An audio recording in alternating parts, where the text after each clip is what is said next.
मेरे बेटे की बारात घर आई तो मेरी आंखें भीग गईं, क्योंकि मेरी पत्नी, जिसे मैं बहुत प्रेम करता था, ये दिन देखने के लिए इस दुनिया में नहीं रही थी और उसकी कमी इस मौके पर मुझे अंदर तक खाली कर रही थी। अगर आज वो जिंदा होती तो अपने बेटे का सेहरा अपने हाथों से सजाती, अपनी बहू के लिए सारी रस्मों की तैयारी करती। मगर उसे इतनी जिंदगी नहीं मिली कि अपने बेटे की खुशियों को देख पाती, और बस यही दुख मुझे खाए जा रहा था। मैं चुपके से अपनी आंखों से आंसू साफ कर उन सभी रस्मों को अदा करने के लिए आगे बढ़ा, जो आज अगर मेरी पत्नी जिंदा होती तो वो करना चाहती। संतोष जी, अगर मैं नहीं रहूंगी तो फिर मेरी तरफ से सब कुछ आपको ही करना है। उसकी आखिरी इच्छा का मान रखते हुए मैंने कुलदीप की शादी बहुत धूमधाम से की। मैंने अपने रिटायरमेंट का जमा किया हुआ एक एक पैसा उसके सपनों को पूरा करने में लगा दिया। मेरे लिए दौलत कभी भी मायने नहीं रखती थी। मेरा बेटा ही तो मेरा एकमात्र सहारा था। मैंने उसकी पढ़ाई लिखाई के लिए दिन रात एक कर दिए थे। उसके सपनों को अपने सपनों की तरह ही संभाल कर रखा। मैं सोचता था कि जब मैं बूढ़ा हो जाऊंगा तो कुलदीप मेरा सहारा बनेगा। लेकिन जिंदगी कभी भी वैसी नहीं होती जैसा कि हम लोग सोच लेते हैं। बारात के स्वागत के वक्त पूरा गांव हमारे दरवाजे पर जमा था। जब मेरा बेटा कुलदीप अपनी दुल्हन के साथ घर के अंदर दाखिल हुआ तो मेरा दिल बहुत घबरा रहा था। बार बार लग रहा था कि मैं कहीं किसी रस्म में कोई गड़बड़ ना कर दूं। मैं तुरंत ही आगे बढ़कर अपने बेटे को गले से लगाया और दुल्हन के सर पर आशीर्वाद देते हुए हाथ रखा। कुलदीप की दुल्हन शिवांगी बहुत खूबसूरत लड़की थी। वो अंदर दाखिल हुई और जैसे ही कुलदीप ने उसका हाथ पकड़ा तो उसने एकदम से जोर से हाथ झटक दिया और फिर बिना किसी को साथ लिए वो खुद ही दनदनाती हुई अंदर चली गई। घर पर आए हुए मेहमान ये सब देखकर एक दूसरे का मुंह देखने लगे। मैं भी हैरत में था, लेकिन फिर मैंने सोचा कि नए जमाने की लड़की है, चलो कोई बात नहीं, और दिल ही दिल में प्रार्थना की कि भगवान मेरे बेटे को हमेशा खुश रखना। वो सीधा जाकर हॉल में खड़ी हो गई। मैंने फिर कुलदीप से कहा कि तुम दुल्हन को लेकर कमरे में जाओ, बाकी की रस्में हम लोग बाद में आराम से कर लेंगे। मेहमानों का आना जाना अभी भी जारी था। सभी तरफ खूब हंसी मजाक हो रहा था। औरतें खाने पीने के इंतजाम में व्यस्त थीं। फिर खाना खाने के बाद मैंने बाकी की रस्में करने का सोचा और अपनी बहन से कहा कि वो जाकर दुल्हन को बुला ले। वो जैसे ही दुल्हन के कमरे में और औरतों के साथ गई तो दुल्हन अपना लहंगा बदलने के बाद मजे से बेड पर पैर फैलाकर लेटी हुई थी। उसे ना तो कोई शर्म थी और ना ही कोई छोटे बड़े का लिहाज। इतने में मैं भी वहां दाखिल हुआ तो ये देखकर मेरा तो दिमाग ही घूम गया। मुझे समझ ही नहीं आया कि अब मैं क्या कहूं। लेकिन तब तक दुल्हन ने कहा कि ये सारी बेकार की वाहियात किस्म की रस्में हैं जिनमें मुझे कोई दिलचस्पी नहीं है। मेरे सर में बहुत दर्द हो रहा है और मुझे अब आराम करना है, इसलिए कमरे में कोई भीड़ भाड़ मत करो और मेरे पति कुलदीप को अंदर भेज दो। ये सुनते ही मेरी बहन ने बड़ी तीखी नजरों से मेरी तरफ देखा, जैसे कह रही हो कि मैं तो सिर्फ आपके कहने पर ही ये रस्म करने के लिए चली आई थी, वरना अपनी बेइज्जती करवाने का मुझे कोई शौक नहीं था। मैं शर्मिंदा सा सिर झुकाए माफी भरे अंदाज में बाहर निकल आया और चुपके से अपने कमरे में आ गया और दीवार पर लगी अपनी स्वर्गीय पत्नी की तस्वीर को बेबसी से देखने लगा। इसी दौरान मेरी बहन मेरे पास आई। उसके चेहरे पर एक तंज भरी मुस्कुराहट थी। भला ये मुस्कुराहट कैसे न होती। दरअसल वो कुलदीप की शादी अपनी सहेली की बेटी से करवाना चाहती थी, मगर मैंने उसके जिद करने के बावजूद भी कुलदीप की पसंद शिवांगी को ही स्वीकार कर लिया था, जिस बात पर मेरी बहन मुझसे नाराज भी हो गई थी। अब तो उसे मौका मिल गया था, तो कहने लगी कि भैया, दुल्हन तो बड़ी ही खूबसूरत है, मगर लगता है कि आपने जल्दबाजी में फैसला कर लिया है। मैंने मुस्कुराकर जवाब दिया कि भगवान सब ठीक करेगा, वक्त के साथ धीरे धीरे सब ठीक हो जाएगा। वो अभी कुर्सी पर ठीक से बैठ भी नहीं पाई थी कि कुछ ही देर के बाद अचानक से बहू के कमरे से ऊंची ऊंची आवाजें आने लगीं। शुरू शुरू में तो मुझे लगा कि शायद कोई मामूली सी बात होगी, मगर फिर धीरे धीरे आवाजें बहुत बढ़ती चली गईं। मेरी बहन ने कहा कि भैया, लगता है दूल्हा दुल्हन में झगड़ा हो गया है। ये सुनते ही मेरे कदम खुद ब खुद बाहर की तरफ दौड़े, मगर मैं घर में आए हुए बाकी रिश्तेदारों को देखकर बहुत परेशान हो गया कि ये सब देखकर लोग क्या सोचेंगे। मेरे दिल की धड़कन बहुत तेज थी। ये शादी का पहला दिन था और कमरे से बहू की तेज आवाजें आ रही थी। मैं मन ही मन गिड़गिड़ाने लगा कि हे भगवान, ये सब क्या हो रहा है? अभी तो ये रिश्ता जुड़ा ही है। दरवाजे के पास मेरी बहन खड़ी थी। उसके चेहरे पर तंज भरी मुस्कुराहट एक बार फिर लौट आई थी। वही मुस्कुराहट जो किसी के दुख पर खुशी मनाने वालों के चेहरे पर होती है। उसने धीरे से कहा कि देखा भैया, कैसी कैंची की तरह जुबान चलती है आपकी नई नवेली बहू की। उसके ऐसा कहने पर मुझे ऐसा लगा जैसे मेरे दिल पर किसी ने भारी पत्थर रख दिया हो, पर मैंने उसके जवाब में कुछ भी नहीं कहा। कुछ देर के बाद दरवाजा खुला और कुलदीप बाहर आया। उसका चेहरा लाल था और आंखों में गुस्सा भरा हुआ था। मैंने घबराकर पूछा कि क्या हुआ बेटा? तो उसने ध्यान से मेरी तरफ देखकर कहा कि कुछ नहीं पापा, बस छोटी सी बात थी। लेकिन इस छोटी सी बात के पीछे जो दरार थी वो मैं साफ महसूस कर सकता था। ये सब देखकर मेरे दिल में एक अनजानी सी घबराहट उतरने लगी। मेहमान अब धीरे धीरे आपस में बातें कर रहे थे और मेरी बहन के चेहरे पर जीत भरी मुस्कुराहट साफ दिख रही थी।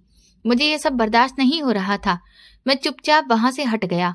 रात गहरी हो चुकी थी। मैं अपने कमरे में आया, लाइट बंद की और बिस्तर पर लेट गया, मगर नींद भला कहाँ थी। मेरे दिमाग में अपनी पत्नी की आवाज गूंज रही थी कि हमारा बेटा बहुत नासमझ है संतोष जी, इसका हमेशा ख्याल रखना। मैंने अपनी आंखें बंद की और खुद से कहा कि मैंने तो सारी जिंदगी इसी का ख्याल रखा है, लेकिन क्या वो मेरा ख्याल रखेगा? बाहर बाकी रिश्तेदारों की बातचीत अभी भी सुनाई दे रही थी। मैंने दीवार पर लटकी अपनी पत्नी की तस्वीर को देखा। उसकी मुस्कुराहट मुझे फीकी लगी, जैसे वो सब कुछ जानती हो। मैंने धीरे से कहा कि तुमने जो सपना देखा था मैंने तो वो पूरा कर दिया, मगर मुझे डर है कि कहीं ये सपना एक बहुत बड़ी मुसीबत ना बन जाए। मैं भगवान से प्रार्थना करता रहा कि सब ठीक हो और फिर थक कर अपनी आंखें बंद कर लीं। बहू को घर में आए हुए अभी कुछ हफ्ते ही गुजरे थे, लेकिन ऐसा लगने लगा था जैसे कि मैं पहले से भी ज्यादा अकेला हो गया हूँ। एक छत के नीचे हम 3 लोग रहते थे, मैं, मेरा बेटा और बहू, लेकिन ऐसा लगता था जैसे मेरा ही संपर्क उनसे कट गया हो, या फिर उन्होंने मुझे अपनी जिंदगी में गैर जरूरी सामान की तरह किसी स्टोर में रखकर बिल्कुल भुला दिया हो। अब मुझे हर पल बस ऐसा ही महसूस होता रहता। सुबह का नाश्ता मैं अपने लिए खुद ही बनाकर अकेले बैठकर खा लेता। बेटा सुबह चला जाता और शाम को आता, जबकि बहू दिन भर अपने कमरे से बाहर ही नहीं निकलती और शाम को वो दोनों खाना खाने के लिए बाहर निकल जाते। मैं खामोशी से ये सब देखता रहता, लेकिन उन्हें कभी नहीं टोका, क्योंकि ये उनकी नई नई शादी की बात थी। मैंने सोचा कि बस कुछ दिनों की बात है, फिर सब कुछ खुद ही ठीक हो जाएगा। मैं अंदर ही अंदर खुद को तसल्ली देता रहता। कभी कभी मैं अपनी पत्नी की तस्वीर के सामने बैठकर कहता कि देखो, तुम्हारा कुलदीप कितना बदल गया है। तुमने कहा था कि बहू के आने से घर में रौनक आ जाएगी, मगर देखो, मैं तो हर वक्त खाली दीवारों से ही बातें करता रहता हूँ। एक दिन सुबह का वक्त था। मैं अपने कमरे में बैठा किताब पढ़ रहा था। यही वो कमरा था जहां मैंने अपनी जिंदगी के सबसे कीमती साल गुजारे थे।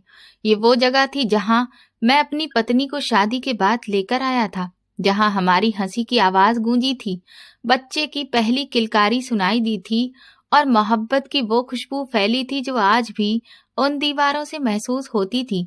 मेरी नजर कभी अलमारी पर पड़ती जहां मेरी पत्नी के कपड़े अभी भी तय करके रखे थे, कभी खिड़की के उस पर्दे पर जिसे उसने अपने हाथों से सिलकर वहां लगाया था।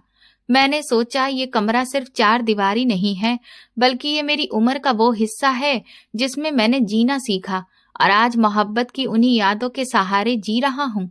तभी दरवाजे पर आहट हुई तो मैं चौंक कर देखने लगा। वहां कुलदीप खड़ा था। उसके चेहरे के हाव भाव बिल्कुल बदले हुए लग रहे थे। आओ बेटा, बैठो, आज सुबह सुबह आ गए, सब ठीक तो है ना? उसने नजर चुराकर कहा। पापा, मुझे आपसे कुछ बात करनी थी। मैंने किताब बंद करके एक तरफ रखी। हाँ, बोलो बेटा, क्या बात है?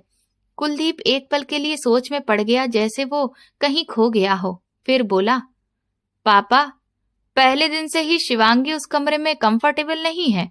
बारात वाले दिन भी इसी बात पर लड़ाई हुई थी। दरअसल शिवांगी चाहती है कि ये कमरा हम अपने लिए रख लें। ये सुनते ही मेरे हाथ खुद ब खुद कांपने लगे। क्या मतलब बेटा? मैंने धीमी आवाज में पूछा। मतलब कि आपके इस कमरे में हम लोग शिफ्ट हो जाएं और आप नीचे वाले कमरे में चले जाइए। वहां हवा भी ज्यादा आती है, आपको आराम भी वहां ज्यादा मिलेगा। उसकी बात पूरी होते ही मुझे ऐसा लगा जैसे मेरा दिल किसी ने मुट्ठी में जकड़ लिया हो। ये कमरा ही तो मेरा आखिरी सहारा था। मैंने कांपती आवाज में कहा, लेकिन बेटा, ये कमरा तुम्हारी माँ के साथ गुजरे वक्त की याद है, जो मेरे लिए बहुत खास है। जब वो इस दुनिया से गई थी, मैंने सोचा था कि कम से कम मैं यहाँ उसकी यादों से बातें कर सकूंगा। कुलदीप एकदम से बेसब्र होकर बोला, पापा, ये सिर्फ एक कमरा है जिसकी दीवारें हैं और छत है। यादें दिल में होती हैं, किसी जगह में नहीं। मेरी आंखों के किनारे नम हो गए। बेटा, तुम ये सब नहीं समझोगे। कुछ जगह इंसान के दिल के टुकड़े जैसी होती हैं। ये कमरा मेरी जिंदगी की आखिरी निशानी है। मैं यहाँ से नहीं जाऊंगा। कुलदीप के चेहरे पर नाराजगी दिखने लगी। देखिए पापा, आप माँ की यादें किसी भी कमरे में याद कर सकते हैं। आपको किसी ने मना तो नहीं किया है ना? मगर ये कमरा अब से हमारा ही होगा। शिवांगी को उस कमरे में सुकून नहीं मिलता। उसका कहना है कि आपके दोस्त आते जाते हैं, उसे प्राइवेसी नहीं मिलती। इसलिए आप नीचे चले जाइए तो हम सबके लिए भी आसानी हो जाएगी। मैंने कहा, तो बेटा, तुम ही नीचे वाले कमरे में शिफ्ट क्यों नहीं हो जाते? इस बात पर कुलदीप ने तेज अंदाज में कहा, पापा, हर बात पर जिद करना अच्छी बात नहीं होती। मैं शिवांगी को मना नहीं कर सकता। मैंने पहली बार उसकी आंखों में बगावत देखी। इसके बारे में मैंने कभी सपने में भी नहीं सोचा था। ये वही बच्चा था जो कभी रात को मेरे बिना सोता भी नहीं था, और आज मेरी आंखों में आंखें डालकर मुझे मेरे ही कमरे से बेदखल करने की बात कर रहा था। मुझे उस पर बहुत तेज गुस्सा आया। नहीं कुलदीप, मैं ये कमरा नहीं छोड़ सकता। तुम अपनी पत्नी को समझाओ। कुलदीप के सब्र का पैमाना भी भर गया था। उसने तुरंत मेरा बाजू जोर से पकड़ लिया। पापा, देखिए, जिद मत करिए। उसकी हरकत को मैं हैरत से देखता रह गया। मेरी आंखों के सामने मेरा अपना बेटा मेरा बाजू सख्ती से पकड़कर खड़ा था।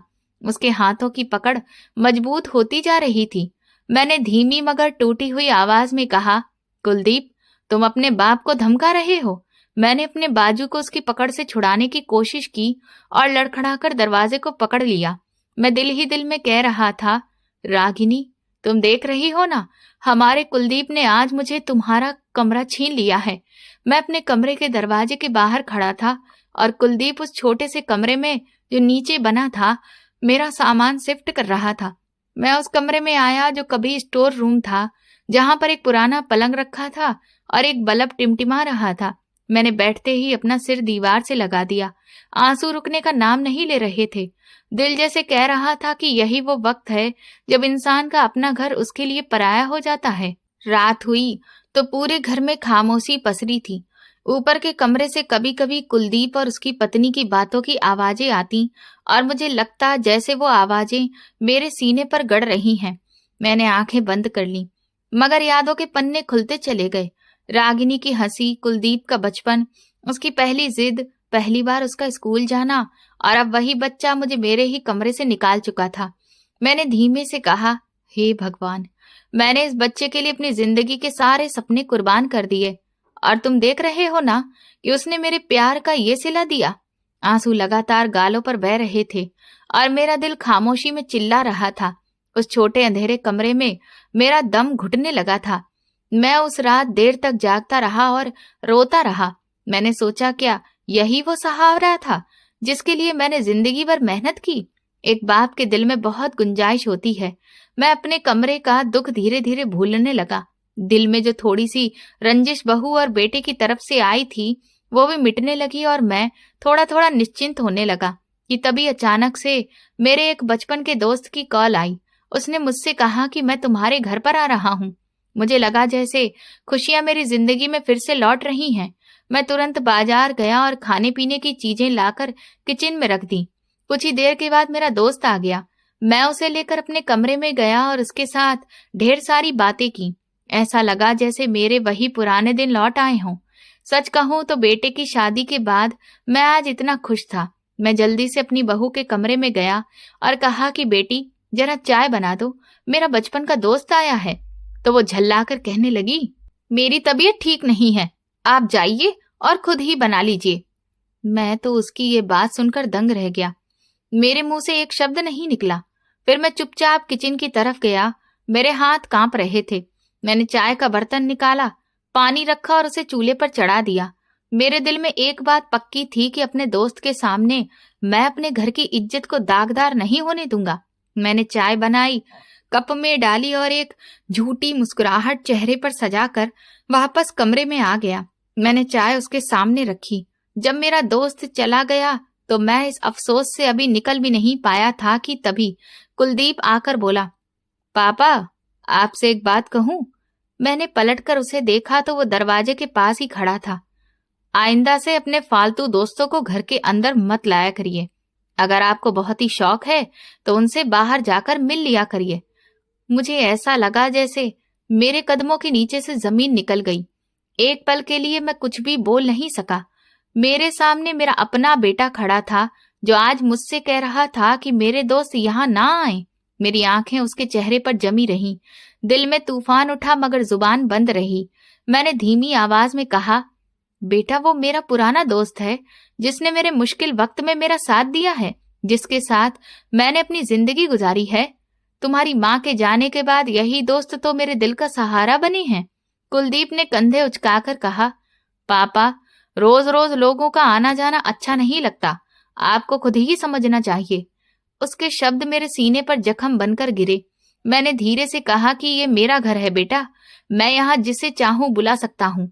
वो मुझे अजीब नजरों से देखता हुआ वहां से चला गया। मेरा दिल चाह रहा था कि मैं उसे और भी याद दिलाऊं कि इस घर की एक एक ईंट मेरी मेहनत की गवाह है। इस घर का एक एक कोना मेरी पत्नी के हाथों से बसाया गया है, मगर मैं कुछ भी नहीं कह सका। मैं काफी देर तक वहीं बरामदे में बैठा रहा जहां कुछ पलों पहले मैं अपने दोस्त के साथ बैठा था। मैंने उन खाली कपों को देखा, फिर उन्हें उठाकर किचन में रख दिया। फिर मैं उठकर अपने कमरे में आया, दरवाजा बंद कर लिया और अपनी पत्नी की तस्वीर को देखने लगा। उसके चेहरे पर वही पुरानी मुस्कुराहट थी जो मेरे दिल के जख्मों पर मरहम लगाने की बजाय अब बहुत चुभने लगी थी। मैंने धीरे से कहा, देखो रागिनी, हमारा बेटा कितना बदल गया है। अब उसे मेरे दोस्त भी अच्छे नहीं लगते हैं। मेरी आंखों से आंसू बह रहे थे। मैंने अपने हाथों से चेहरा ढक लिया। एक बाप का दुख शायद शब्दों में बयां नहीं हो सकता। ये बहुत ही मुश्किल होता है। देर रात तक मैं जागता रहा और सोचता रहा कि मैं जिंदगी के किसी दौराहे पर आकर खड़ा हो गया हूँ। ये कैसी परीक्षा है जो ना तो खत्म होने का नाम ले रही है और ना ही मेरी जान जा रही है। मैंने लाइट बंद की और बिस्तर पर लेट गया। मेरे कानों में अभी भी कुलदीप की आवाज गूंज रही थी कि अपने फालतू दोस्तों को यहाँ मत बुलाया करिए। मैंने आंखें बंद की और खुद से ही बोला, बेटा जब तुम इस उम्र में आओगे तब समझोगे कि दोस्त फालतू नहीं होते हैं। फालतू तो वो पल होते हैं जब एक औलाद अपने पिता के दिल के जज्बातों को कम समझने लगती है। वक्त का पहिया जैसे धीरे धीरे अपनी धुन पर चलता रहा। दिन महीनों में और महीने सालों में बदलते गए। मैंने जिंदगी के कई तरह के रंग देखे, मगर इस बुढ़ापे में अकेलेपन का स्वाद सबसे ज्यादा कड़वा लगा।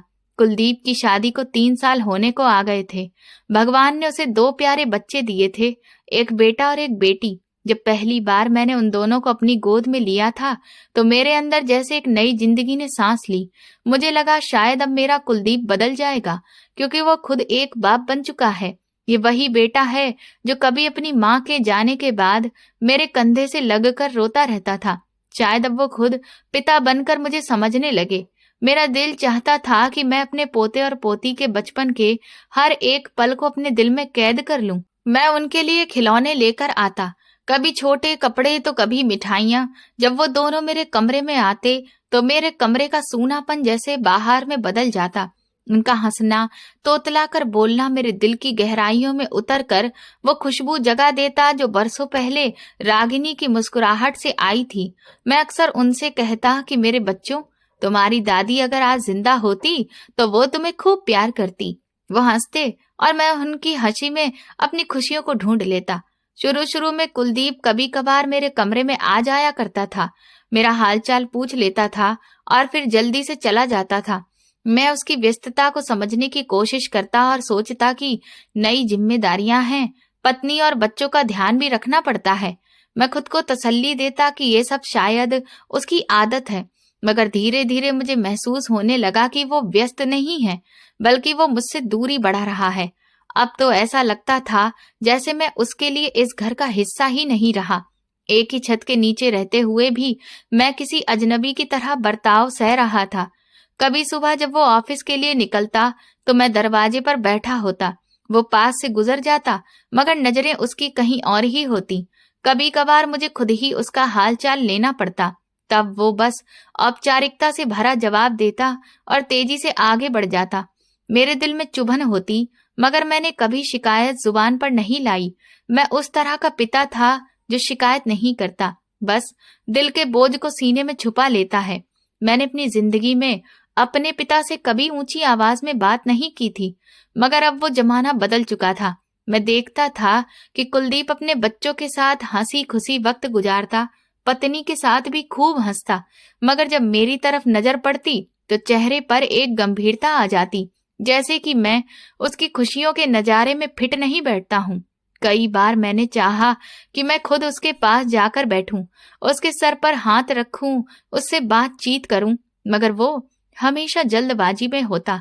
एक दिन मैंने बड़ी हसरत से उसे देखकर कहा, बेटा कुछ देर मेरे पास भी बैठ जाया करो, जिंदगी के काम तो कभी खत्म ही नहीं होते हैं।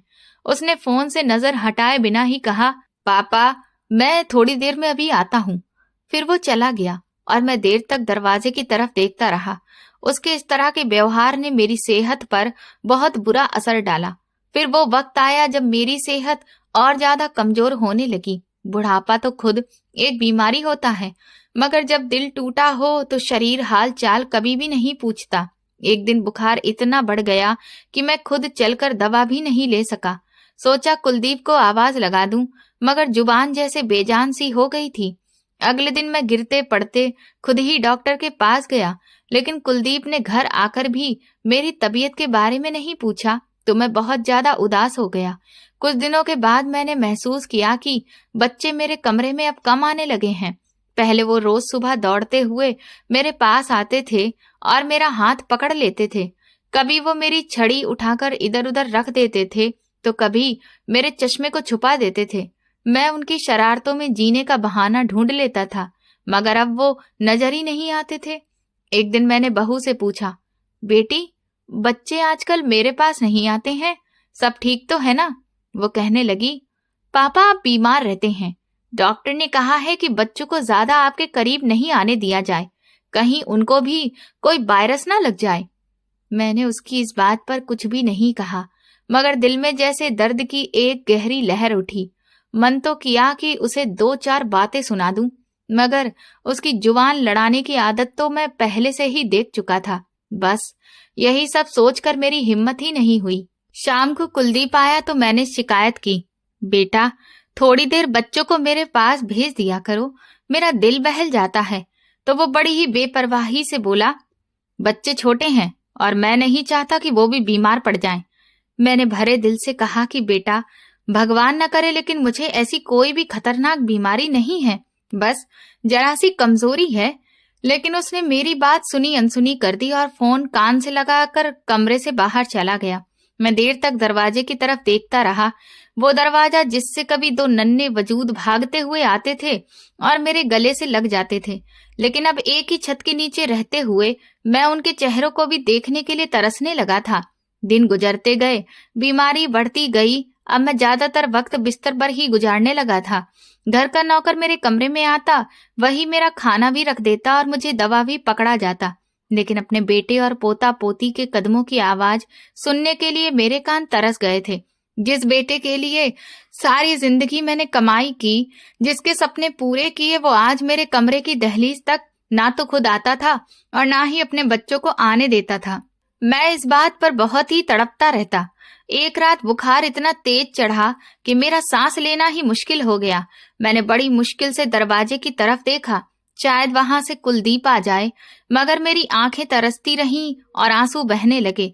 मैंने दिल ही दिल में भगवान से प्रार्थना की, हे भगवान मेरे बेटे को सद्बुद्धि दो, उसे ये एहसास दो कि बूढ़े माँ बाप का आशीर्वाद वो खजाना है जो दुनिया की दौलत से भी ज्यादा कीमती है। कुछ पल के बाद मुझे लगा कि जैसे कहीं दूर से बच्चों की हंसने की आवाज आ रही हो, मगर ये सिर्फ मेरी गलतफहमी थी। पर वो रात मेरी जिंदगी की सबसे लंबी रात थी, जिसकी मुश्किल मैं हर पल महसूस कर रहा था। उस रात मैंने समझा कि इंसान के लिए सबसे बड़ी तन्हाई वो नहीं जो कमरे में होती है, बल्कि वो है जो अपने ही घर में अपने रिश्तों के बीच में महसूस होती है। और इससे ज्यादा खतरनाक चीज और कोई नहीं होती। जिंदगी जैसे मेरे लिए उल्टे कदमों से चलने लगी थी। उस घर में मेरा वक्त बदल गया था, मगर मेरा मुकाम बदलने की रफ्तार उससे भी ज्यादा तेज थी। मुझे रह रह कर अपने रिटायरमेंट पर भी गुस्सा आता था। कहाँ तो मैं हर वक्त बच्चों की हंसी मजाक से घिरा रहता था। मैं जिस स्कूल में टीचर था, वहां हर कोई मेरी तारीफ करता था। बच्चे भी मुझसे बहुत प्रभावित थे। वो मेरी दी हुई नसीहतों को हमेशा याद रखते थे, जिस पर मुझे बहुत गर्व भी होता था। लेकिन अफसोस, मैं एक अच्छा टीचर तो बन गया, लेकिन एक अच्छा पिता नहीं बन पाया। जो नसीहतें मैंने अपने स्टूडेंट्स को दी, वो मैं अपने खुद के बेटे में नहीं डाल सका। अब इस दुख भरी जिंदगी में मुझे बस इतना ही सुकून था कि मेरी पेंशन बंधी हुई थी। मुझे किसी के सामने हाथ नहीं फैलाने पड़ते थे। लेकिन इस बार मेरी पेंशन काफी लेट हो गई और मेरे पास इतने पैसे नहीं थे कि मैं अपनी दवाई खरीद सकूं। इस उम्र में सच कहूं तो एक वक्त का खाना ना मिले तो गुजारा हो जाता है, लेकिन अगर आपने वक्त पर दवा न ली तो बीमारी बढ़ने का खतरा पहले से भी ज्यादा हो जाता है। उस दिन दवा खत्म होने पर मैं बैठा सोच रहा था कि कल मुझे डॉक्टर के पास जाना है। उसकी फीस के पैसे भी मेरे पास नहीं हैं। पिछले हफ्ते उसने कहा था, संतोष जी, दवा आपको वक्त पर लेनी होगी, वरना कमजोरी और ज्यादा बढ़ जाएगी। आप बताओ, मैं क्या खाक दवा वक्त पर लेता? यहाँ तो मेरे पास फूटी कौड़ी भी नहीं थी कि मैं बाजार से दवा ले आता। मैंने अपनी जेब टटोली तो वहां सिर्फ कुछ सिक्के निकले। मेरे पैसे तो कब के खत्म हो चुके थे। दिल में सोचा कि कुलदीप से कहता हूँ तो शायद वो मुझे कुछ पैसे दे देगा। आखिर मेरा बेटा है, मेरे लिए इसमें क्या मुश्किल है। मैं धीरे धीरे चलता हुआ किचन की तरफ आया, जहां बहू खाना बना रही थी। मैंने नरमी से कहा, बेटा, कुलदीप कहाँ है? मुझे दवा के लिए पैसे चाहिए, कल डॉक्टर के पास जाना है। वो पलटी, उसके चेहरे पर नफरत साफ दिख रही थी। पैसे? उसने तेवर चढ़ाते हुए कहा, आपको हर वक्त कुछ न कुछ चाहिए ही होता है। अगर आपने अपनी जवानी में कुछ बचाकर रखा होता तो आज इस तरह अपने बेटे के सामने हाथ नहीं फैलाने पड़ते। ये सुनकर ही मेरे पैर लड़खड़ा गए। ऐसा लगा जैसे किसी ने बड़ा सा पत्थर उठाकर मेरे सिर पर मार दिया हो। मैंने धीरे से कहा, बेटा, मैंने अपनी जवानी में बचाकर रखा था, मगर सब कुछ तुम्हारे पति पर ही लगा दिया। उसकी पढ़ाई लिखाई, शादी, सब कुछ उसी के लिए तो किया है। वो तुरंत हाथ नचाकर बोली, बस अब हम पर अपना एहसान जताने लगे हो। ये सुनकर मुझे बहुत तेज गुस्सा आया। मैंने कहा, ये तुम किस तरह से बातें कर रही हो? ठीक ही तो कह रही हूँ। जब से मैं इस घर में ब्याह कर आई हूँ, तुम्हें कोई ना कोई दिक्कत बनी ही रहती है। एक ही तो बेटा है तुम्हारा, वो तुम्हारे लिए क्या क्या करेगा। उसके अपने भी बच्चे हैं, 1000 घर के खर्चे भी हैं। तुम्हें तो किसी बात की फिक्र ही नहीं है। उसकी ऐसी कड़वी तीखी बातें सुनकर मेरा दिल बहुत भारी हो गया। मैं और भी कुछ कहना चाहता था, मगर मेरी जुबान साथ छोड़ गई। भला मैं लेकिन कहता भी तो क्या, क्योंकि मेरी बहू बहुत तेज थी। वो मेरी 2 बातों की 4 बातें बनाकर कुलदीप को बताती, जिसमें ढेर सारा मिर्च मसाला भी लगा होता। फिर कुलदीप मुझसे ही उल्टा लड़ने लग जाता और मैं इस बीमारी में अब कोई भी लड़ाई अफोर्ड नहीं कर सकता था। मुझसे और ज्यादा देर तक वहां खड़ा नहीं रहा गया और मैं धीरे से वापस अपने कमरे में आ गया। मेरा दिल चाह रहा था कि जमीन फट जाए और मैं उसमें समा जाऊं। आखिरकार मैंने अपनी जिंदगी का एक बहुत ही मुश्किल फैसला किया। मेरे पास रागिनी की एक सोने की अंगूठी निशानी के तौर पर रखी हुई थी। मैंने वही अंगूठी उठाकर बेच डाली और उससे जो पैसे मिले उनसे अपनी दवाई लेकर आ गया। मगर मेरा दिल खून के आंसू रोने लगा। दिन गुजरते गए और फिर दिवाली का दिन आया। पूरे घर में चहल पहल मची थी। कुलदीप और मेरी बहू ने खूब शॉपिंग की। यहाँ तक कि कुलदीप ने अपने सास ससुर के लिए भी दिवाली के लिए खूब अच्छे अच्छे कपड़े लिए थे। जिन्हें अपने हाथों से पैक भी किया। मैं इंतजार करता रहा कि शायद वो अभी मेरे कमरे में भी आएगा और मुझे भी कोई नया कपड़ा देगा, मगर वो शिवांगी को लेकर अपने ससुराल चला गया ताकि सास ससुर को वो उपहार दे सके। लेकिन उसे अपने बाप का ख्याल तक नहीं आया कि इस दिवाली पर कुछ तो अधिकार मेरा भी बनता है। खैर, अगले दिन दिवाली थी। मैंने अलमारी खोली और अपना एक पुराना कुर्ता पैजामा निकाला जो हल्का पीला पड़ चुका था। उसके धागे भी निकल रहे थे। मैंने उस कपड़े पर हाथ फेरा और धोबी को कपड़े प्रेस करने को दिए तो वो नाक चढ़ाकर बोला, अंकल जी, ये तो बहुत ही पुराना कुर्ता पैजामा है। क्या आपके पास कोई नया नहीं है? आज तो दिवाली का दिन है। ये सुनते ही मेरी आंखों में नमी आ गई, लेकिन मैं मुस्कुराकर बोला कि मेरा यही कुर्ता पैजामा नया है, तुम बस इसे अच्छे से प्रेस करके ले आओ। मैं शाम को पूजा के समय यही पहन लूंगा। वो मुझे हैरत से देखने लगा और फिर सिर झुकाकर मेरे कपड़े प्रेस करने के लिए चला गया। जब मैं वापस घर लौटा तो बहू के मायके से उसके रिश्तेदार आ चुके थे, जिनके लिए उसने तरह तरह के पकवान बनाए हुए थे। बेहतरीन खाने की खुशबू पूरे घर में फैली हुई थी। मेरा बेटा उनके साथ खूब खुश होकर गप्पे मारने में व्यस्त था। उसने उनके साथ बैठकर खाना भी खाया, जबकि मैंने दिवाली वाले दिन भी अकेले अपने कमरे में परहेज का खाना खाया जो मेरे लिए नौकर के हाथों भिजवा दिया गया था। इस बात ने मेरे दिल को इतना सदमा दिया कि मुझे एकदम से न जाने क्या हुआ और बुखार चढ़ गया। मेरे पास पुराना कंबल था जिससे किसी भी हालत में सर्दी कम नहीं हो रही थी। मैंने 2-3 बार नौकर से कहा, मगर वो भी मेरी बात अनसुनी कर देता। मैं समझ सकता था कि घर के नौकर अब किसके हुक्म के इशारों पर चलते हैं, इसलिए मैं खुद ही हिम्मत करके उठा तो सामने से मेरी बहू आ रही थी। मैंने उसे आवाज देकर कहा, बेटी, घर में जो कुछ नए कंबल रखे हुए हैं, अगर हो सके तो मुझे उनमें से एक निकाल कर दे दो। मेरे पास जो कंबल है वो बहुत ही पुराना है और अब शायद हल्का हो गया है। आज मुझे पता नहीं क्यों इतनी ज्यादा ठंड लग रही है और मुझे बुखार भी आ रहा है। बहू ने मुंह बनाते हुए कहा, अभी तो मैं बाहर जा रही हूँ, जब वापस आऊंगी तो निकाल दूंगी। मैंने कहा, अच्छा ठीक है, तो तुम नौकर को ही कह दो, वो निकाल देगा। उसे तो मैंने आज ही छुट्टी दे दी है। आज भला त्योहार का दिन है, सबको छुट्टी मिलनी चाहिए, इसीलिए वो कल ही आएगा। ये कहकर वो तुरंत बच्चों को लेकर बाहर निकल गई। जहां गाड़ी में हॉर्न पर हॉर्न बजाता मेरा बेटा उन्हें जल्दी आने के लिए कह रहा था, मैं हक्का बक्का खड़ा का खड़ा ही रह गया। मुझे ऐसा लग रहा था जैसे मेरा ही घर मुझे काट खाने को दौड़ रहा है। कुछ पलों बाद मैं वापस अपने बिस्तर पर आकर लेट गया। मेरी सांसें तेज तेज चलने लगी। मैंने वही पुराना कंबल अपने ऊपर ओढ़ लिया। सर्दी बढ़ती गई, रात गहरी होती गई, बाहर हवा भी तेज चलने लगी थी। मैंने आंखें बंद की और कंबल को और जोर से लपेटकर सोचने लगा। एक वक्त था जब मैं अपने घर का मुखिया था। आमदनी औसत थी, मगर इस तरह का हाल कभी नहीं था।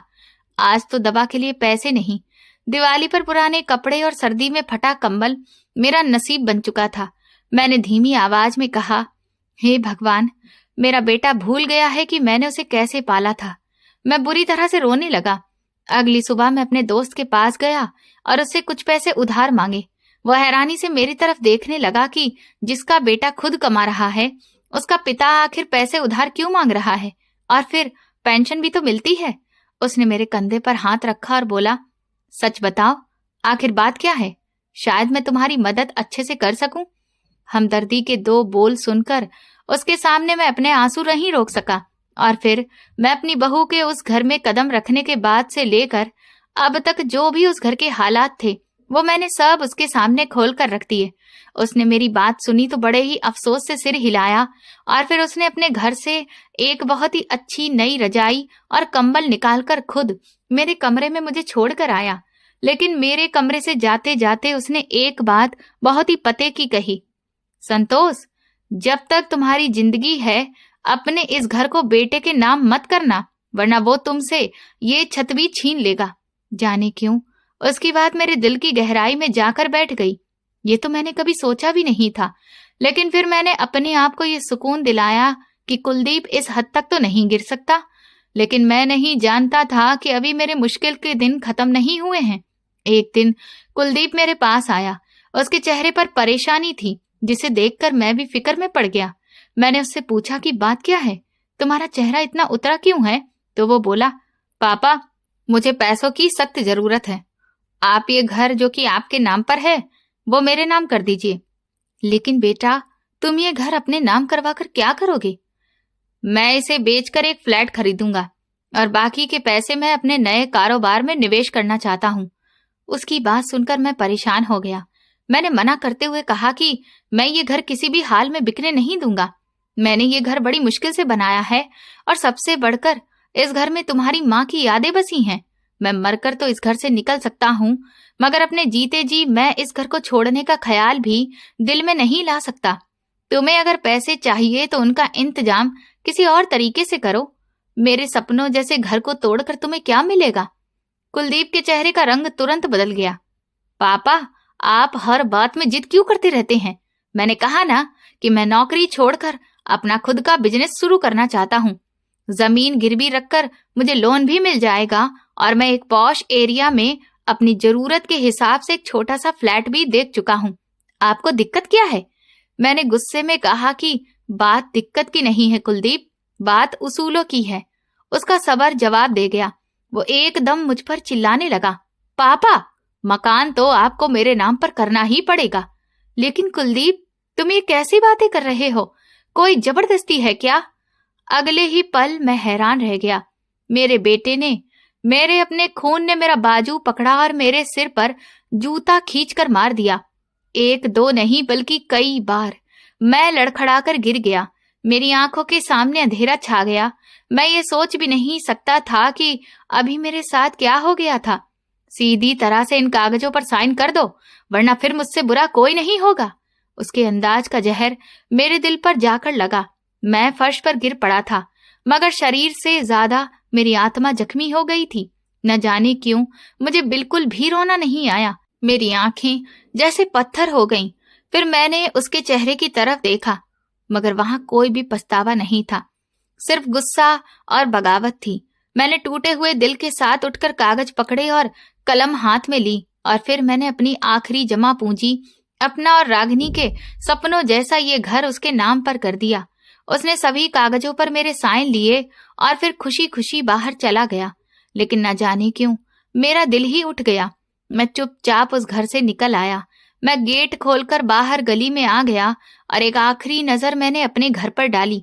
ये घर अब मेरे लिए पराया हो गया था। मैं झुके हुए कंधों के साथ आगे बढ़ गया। मुझे कुछ समझ नहीं आ रहा था कि अब मेरी मंजिल क्या है। मैं बस चलता ही जा रहा था और फिर बेहोश होकर मैं ना जाने कहाँ गिर पड़ा। जब मेरी आंख खुली तो मैं एक वृद्धाश्रम में मौजूद था। मेरे आसपास मेरे ही जैसे और भी कई सारे बुजुर्ग वहां रह रहे थे। वहां पर हर किसी की कहानी मेरी तरह ही थी। तो मेरे दिल को भी कुछ सुकून हुआ कि इसका मतलब मैं अकेला नहीं हूँ। मेरे दोस्त को पता चला कि मैं यहाँ आ गया हूँ तो वो मुझे लेने के लिए मेरे पास आया, मगर मैंने उसके साथ जाने से मना कर दिया। वो मुझे बहुत समझाता रहा कि मैं चलकर उसके घर में रहूं, पर मैं नहीं चाहता था कि उसका बुढ़ापा भी मेरी वजह से खराब हो जाए। जब मेरे खुद के सगे बेटे ने इस बुढ़ापे में मेरा साथ नहीं दिया तो फिर मैं क्यों उस पर और उसके बेटे पर बोझ बनूं? मैं नहीं चाहता था कि आने वाले समय में मेरी वजह से मेरे दोस्त को भी कभी ये दिन देखना पड़े। इसलिए मैंने उसे यकीन दिलाया कि मैं यहाँ पर खुश हूँ। कम से कम मैं यहाँ अकेला तो नहीं हूँ। यहाँ कितने सारे मेरे जैसे ही लोग हैं और फिर मेरा गुजारा मेरी पेंशन पर ठीक से हो जाएगा। अभी वहां पर मुझे तकरीबन 1 महीना रहते हुए हो गया था। वहां मुझे ठीक तो लगता था, लेकिन बार बार ख्याल उठता कि जैसे जिंदगी का कोई मकसद ही नहीं बचा हो। अपने बेटे की धोखेबाजी को याद करके मेरा दिल डूब जाता था।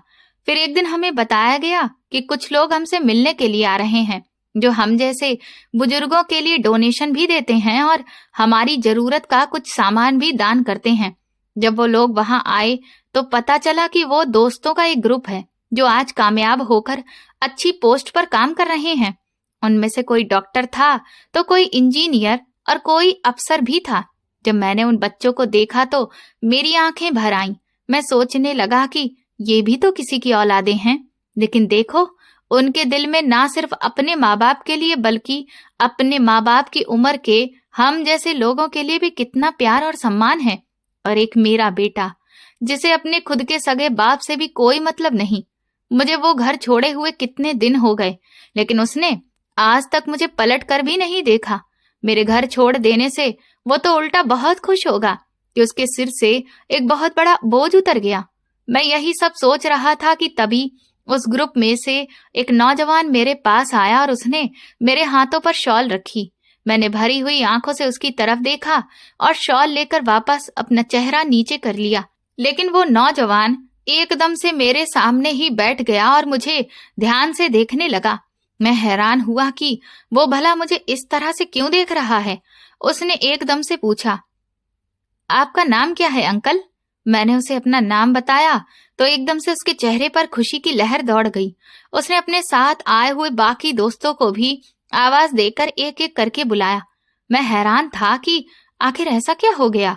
तभी वो अपने दोस्तों से कहने लगा, तुमने पहचाना, ये हमारे संतोष सर हैं। उसके ऐसा कहने पर मुझे इतना तो समझ आ गया कि जरूर ये मेरे पुराने स्टूडेंट्स हैं, लेकिन किस साल के हैं ये मुझे याद नहीं आ रहा था। फिर उन सबने जब एक एक करके अपने नाम बताया और मेरे साथ बिताई हुई पुरानी बातों को दोहराया तो मुझे सब कुछ याद आ गया। उनसे मिलकर मुझे ऐसा लगा जैसे मेरे वही पुराने हंसी खुशी के दिन लौट आए हों। मैं घंटों उनके साथ बैठकर बातें करता रहा।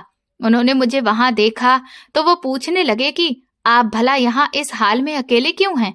उनके जोर देने पर मैंने उन्हें सब कुछ बता दिया। काफी देर हो चुकी थी। फिर वो मुझसे बोले कि सर, हम अभी तो जा रहे हैं, लेकिन हम आपसे बीच बीच में आकर मिलते रहेंगे। ये कहकर वो चले गए। लेकिन सच कहूं, उस दिन मैं बड़े दिनों के बाद इतना खुश हुआ था। मुझे अपने शरीर में एक नई ऊर्जा महसूस हो रही थी। मेरे दिल में ख्याल आने लगा कि आज अपने पुराने स्टूडेंट से मिलकर मुझे इतना अच्छा लग रहा है। इसकी सबसे बड़ी वजह यह है कि मैं टीचर था, इसीलिए मुझे अपने इस काम को दोबारा से करना चाहिए। मैंने फैसला कर लिया कि मैं गरीब बच्चों को मुफ्त में पढ़ाऊंगा। फिर मैंने वृद्धा आश्रम के मैनेजर से बात की और आसपास की गरीब बस्ती के कुछ बच्चों को मुझसे पढ़ने के लिए तैयार किया। पहले तो वो लोग तैयार नहीं थे, लेकिन जब मैंने उन्हें शिक्षा का महत्व समझाया तो कुछ बच्चे तैयार हो गए। फिर तो जैसे मेरा एक रूटीन बन गया। मुझे हर रोज शाम का इंतजार होता जब वो गरीब बच्चे आते और मैं उन्हें दिल लगाकर पढ़ाता। धीरे धीरे कई महीने बीत गए। मेरे दिमाग में बार बार ये ख्याल आता कि मेरे वे पुराने स्टूडेंट्स जो मुझसे वादा करके गए थे कि मुझसे मिलने आएंगे, लेकिन इतने महीने गुजरने के बाद भी भला क्यों नहीं आए।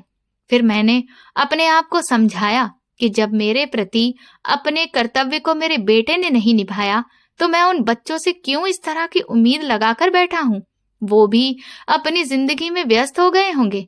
लेकिन एक दिन मैं अपने कमरे में बैठा किताब पढ़ रहा था कि तभी दरवाजे पर दस्तक हुई। पलटकर देखा तो मेरे वही सभी पुराने स्टूडेंट्स दरवाजे पर खड़े मुस्कुरा रहे थे। उन्हें देखकर मैं बहुत खुश हो गया। मैंने कहा कि तुम लोगों ने तो मुझे बहुत महीनों के बाद याद किया। इस पर वो कहने लगे कि आपके लिए जो सरप्राइज हमने सोचा था उसे तैयार होने में थोड़ा ज्यादा समय लग गया। इसके लिए हम माफी चाहते हैं, लेकिन आज हम बहुत खुश हैं क्योंकि जो सरप्राइज हम आपको देना चाहते थे वो देने का दिन आज आ चुका है। मैं हैरान हो गया कि आखिर वो मुझे क्या सरप्राइज देना चाहते हैं। फिर वो मुझे अपने साथ एक जगह पर लेकर गए। उन्होंने मेरी आंखों पर पट्टी बांध रखी थी और जब वो पट्टी हटी तो मैं दंग रह गया, क्योंकि सामने एक खूबसूरत सा 2 मंजिला मकान बना था। आसपास हरियाली थी, पार्क बने थे। वो इलाका काफी अच्छा था। मैंने बच्चों से हैरत से पूछा कि ये घर किसका है, तो वो कहने लगे, सर, ये घर आपका है। ये सुनते ही मेरा मुंह खुला का खुला रह गया। वो बच्चे कहने लगे, सर प्लीज मना मत करिएगा, आप इसे हम सबकी तरफ से गुरु दक्षिणा समझिए। आज से ये घर आपका है और यहाँ से आपको कभी कोई नहीं निकाल सकता। मैंने पहले तो मना किया, लेकिन उन बच्चों की खुशी देखकर मैं उनका दिल तोड़ना नहीं चाहता था, क्योंकि उन बच्चों ने मेरी खातिर पिछले कई महीनों के इंतजार के बाद इस घर को बनवाकर मेरे लिए तैयार करवाया था। जब मैं उस घर में पहुंचा तो मेरी खुशी का ठिकाना नहीं था। वो घर बिल्कुल वैसा ही था जैसा मैं और रागिनी हमेशा से सोचते थे। उस घर के कागज और चाबियां पकड़ाकर मेरे स्टूडेंट्स शाम को वापस लौट गए। मैं भगवान को धन्यवाद कह रहा था कि उन्होंने मुझे इतने अच्छे स्टूडेंट्स दिए जिन्होंने मेरी इतनी फिक्र की। इसके बाद मैं आराम से उस घर में रहने लगा और वहां भी जो आसपास के गरीब बच्चे थे उनको बुलाकर फ्री में पढ़ाना शुरू कर दिया। अब मुझे अकेलापन बिल्कुल भी परेशान नहीं करता था। एक दिन मैं बच्चों को पढ़ा रहा था कि तभी बाहर दरवाजे पर दस्तक हुई। मैंने दरवाजा खोलकर देखा तो मेरे पैरों तले से जमीन निकल गई, क्योंकि मेरा बेटा कुलदीप, मेरी बहू शिवांगी और उसके दोनों बच्चे बहुत बुरी हालत में वहां खड़े थे। मुझे देखते ही वो दोनों मेरे पैरों में गिर पड़े और माफी मांगने लगे, लेकिन मैंने तुरंत अपने पैर पीछे खींच लिए और उनसे पूछा कि वो यहाँ पर क्या करने आए हैं। तो कुलदीप ने बताया कि उसने वो मकान बेचकर जो नया कारोबार शुरू किया था वो पूरी तरह से बर्बाद हो गया, और जिस जगह पर उसने फ्लैट खरीदा था उस फ्लैट की बिल्डिंग को गवर्नमेंट की तरफ से अवैध घोषित कर दिया गया और वो पूरी बिल्डिंग गिरा दी गई, जिससे उनका सारा पैसा बर्बाद हो गया। वहां का बिल्डर भी देश छोड़कर भाग गया। आज उनके पास एक फुटी कौड़ी भी नहीं बची है, उल्टा उनके सिर पर कर्ज हो गया है और अब कुलदीप को कहीं नौकरी भी नहीं मिल रही है। कुलदीप मेरे पैरों में गिरते हुए कहने लगा, पापा मुझे माफ कर दो, मैं घमंड में अंधा हो गया था। शिवांगी भी मेरे पैरों में पड़कर बोली, पापा जी मुझे भी माफ कर दीजिए, मैंने आपके साथ जो कुछ भी किया उसके लिए मुझे बहुत शर्मिंदगी है, लेकिन आज हम आपसे भीख मांगने आए हैं। हमारे सिर पर छत नहीं है, आपके ये पोता पोती बेसहारा सड़कों पर घूम रहे हैं, हमें सहारा दे दीजिए, अपने इस घर में जगह दे दीजिए। ये कहते हुए वो दोनों एक बार फिर से मेरे पैरों में गिर गए। सच कहूं तो उन्हें इस हालत में देखकर मेरा दिल भर आया। मैंने एक नजर अपने पोते और पोती पर डाली जो उजड़ी हुई हालत में वहां खड़े थे। उन्हें देखकर साफ पता चल रहा था कि वो भूखे हैं। मैंने सबसे पहले उन्हें अंदर बुलाया और भरपेट खाना खिलाया। खाना खाने के बाद उनके चेहरे पर थोड़ा सुकून दिखा। कुलदीप की आंखों में शुक्रगुजारी दिख रही थी। वो कहने लगा, पापा आपने मुझ पर बहुत बड़ा एहसान किया है। मैं जानता था कि इस मुसीबत में सब लोग मेरा साथ छोड़ चुके हैं, लेकिन मेरे पापा मेरा साथ कभी नहीं छोड़ेंगे, और इसीलिए मैंने आपके दोस्त से आपके बारे में पता किया और सीधा आपके पास आ गया। मैं चाहता तो अपने बेटे को दिल से अपना लेता, लेकिन उसने मेरे साथ जो किया था उसे मैं कभी नहीं भूल सकता था, और ऐसी औलाद को उसका किया हुआ फल वापस करना बहुत जरूरी होता है, वरना जो औलाद एक बार अपने बाप को जूते से मार सकती है वो वक्त पलटने पर दोबारा वही हरकत फिर से कर सकती है। और ये बात मैं कभी भी नहीं भूल सकता, क्योंकि अब मेरे लिए मेरी इज्जत मेरी औलाद से भी बढ़कर थी। इसलिए मैंने तुरंत उठकर अपना फैसला सुनाया। मैंने कहा, कुलदीप मैं तुम पर कोई एहसान नहीं कर रहा हूँ। मैं तुम्हें इस घर में रहने के लिए छत जरूर दूंगा, लेकिन वो छत किराए की होगी। अगर तुम किराया चुकाने के लिए तैयार हो तो बेशक इस घर में रह सकते हो। ये सुनते ही कुलदीप और शिवांगी का मुंह खुला का खुला रह गया। शिवांगी कहने लगी, पापा जी आप हमसे किराया लेंगे? हम तो आपके अपने बेटा बहू हैं। मैं शिवांगी की तरफ पलटा और कहा, बहू जब तुम मुझे मेरे ही घर में स्टोर रूम में रहने पर मजबूर कर सकती हो तो मैं तो फिर भी तुम्हें एक अच्छा खासा कमरा रहने के लिए दे रहा हूँ, और इसके बदले में जो जायज किराया है वो मांग रहा हूँ, तो इसमें भला क्या बुराई है। और वैसे भी बाप बेटे का रिश्ता तो उसी दिन खत्म हो गया था जिस दिन बेटे ने अपने बाप को जूते से पीटा था। ये सुनते ही कुलदीप और शिवांगी का चेहरा उतर गया। इसके बाद उनके मुंह से एक शब्द भी नहीं निकला। कुलदीप ने मेरे सामने हाथ जोड़कर कहा, ठीक है पापा, मैं किराया देने के लिए तैयार हूँ, लेकिन मुझे बस कुछ वक्त की मोहलत दे दीजिए। जैसे ही मुझे नौकरी मिल जाएगी मैं आपको किराया देना शुरू कर दूंगा, लेकिन बस तब तक हम पर थोड़ी सी दया कीजिए। मैं इस बात पर हामी भर दी और उन्हें ऊपर वाले पोर्शन को रहने के लिए दे दिया। एक वक्त था जब मेरा बेटा बहू मुझसे बिल्कुल भी मतलब नहीं रखते थे। मुझे हर वक्त अकेलापन महसूस होता था, और आज वो मुझसे बात करना चाहते हैं, लेकिन मैं उनसे अब कोई भी बात नहीं करता। हाँ, लेकिन सिर्फ अपने पोते पोती के साथ जरूर खेल लेता हूँ, पर बाकी का वक्त मैं उन गरीब बच्चों को पढ़ाते हुए ही बिताता हूँ जो सच में मुझे दिल से प्यार भी करते हैं और मेरा सम्मान भी। सच कहूं तो अब मुझे कोई दुख नहीं होता, क्योंकि मैं अब उन लोगों से उम्मीदें ही नहीं लगाता। मुझे समझ आ चुका है कि हर इंसान को उम्मीद सिर्फ अपने आप से लगानी चाहिए। अगर आप किसी पर हद से ज्यादा निर्भर होंगे तो वो इंसान आपका फायदा भी उठा सकता है, और जो गलती मैं पहले कर चुका था वो अब मैं हरगिज नहीं करना चाहता, क्योंकि अगर मैंने ऐसा कुछ भी भावनाओं में बहकर किया तो फिर ये मेरे उन प्यारे स्टूडेंट्स की बेइज्जती होगी जिन्होंने इतनी मेहनत से मुझे ये घर बनाकर दिया है। कई बार खून के रिश्ते भी धोखा दे जाते हैं, और जो दिल के रिश्ते होते हैं वही असली साथ निभाते हैं। कुलदीप और शिवांगी ने जो बोया है आज वो वही काट रहे हैं। मैंने उन्हें कभी बद्दुआ नहीं दी थी। ये सब कुछ जो भी आज उनके साथ हुआ वो उनके खुद के कर्मों का फल ही है। मैं भगवान से प्रार्थना करता हूँ कि किसी भी पिता को वो पल न दिखाए जब उसका बेटा उसके सिर पर जूते मारे, क्योंकि उस पल में एक बाप ही नहीं बल्कि इंसानियत भी मर जाती है। आज कुलदीप अपने लालच और गुरूर में डूबकर सब कुछ बर्बाद कर चुका है, और इसीलिए अब वो एक छोटी नौकरी करने के लिए मजबूर है, जिससे उसका घर का खर्च बहुत ही मुश्किल से चल रहा है। और शिवांगी की अकड़ भी अब पूरी तरह से खत्म हो चुकी है, और मैं अपनी पेंशन से और इस घर के अपने नाम पर होने से निश्चिंत हूँ, और अपने कोचिंग के बच्चों को पढ़ाने से जिंदगी के अकेलेपन से भी कोसों दूर हो चुका हूँ। इस कहानी से हमें यही समझ आता है कि माँ बाप को कभी बोझ नहीं समझना चाहिए, क्योंकि जिन हाथों ने हमें चलना सिखाया उन्हें ठुकराने वाला इंसान आखिर में अकेला ही रह जाता है। लालच और घमंड इंसान की आंखों पर पर्दा डाल देते हैं, और वो अपने ही रिश्तों की कदर करना भूल जाता है। साथ ही ये भी सच है कि खून के रिश्ते ही हमेशा अपने नहीं होते। कई बार दिल से जुड़े लोग ही असली सहारा बनते हैं। और सबसे बड़ी बात, इंसान को अपनी इज्जत और आत्मसम्मान कभी नहीं छोड़ना चाहिए, क्योंकि जब सम्मान बचा रहता है तो जिंदगी फिर से नई शुरुआत करने का मौका दे देती है। तो दोस्तों, अगर आपको हमारी ये कहानी पसंद आई है और आप किस शहर से ये कहानी सुन रहे हैं, हमें कमेंट करके जरूर बताइए। वीडियो को लाइक करिए, हाइप दीजिए और ज्यादा से ज्यादा शेयर करिए। चैनल पर नए हैं तो सब्सक्राइब करें और नोटिफिकेशन बेल दबाएं, ताकि अगली अपडेट सबसे पहले आपको मिले। ये कहानी सिर्फ मनोरंजन और प्रेरणा के उद्देश्य से बनाई गई है। इसका मकसद किसी व्यक्ति, परिवार या रिश्ते को ठेस पहुंचाना नहीं है। कहानी के पात्र और घटनाएं काल्पनिक हैं। अगर किसी से समानता हो तो वो केवल संयोग मात्र ही है। धन्यवाद।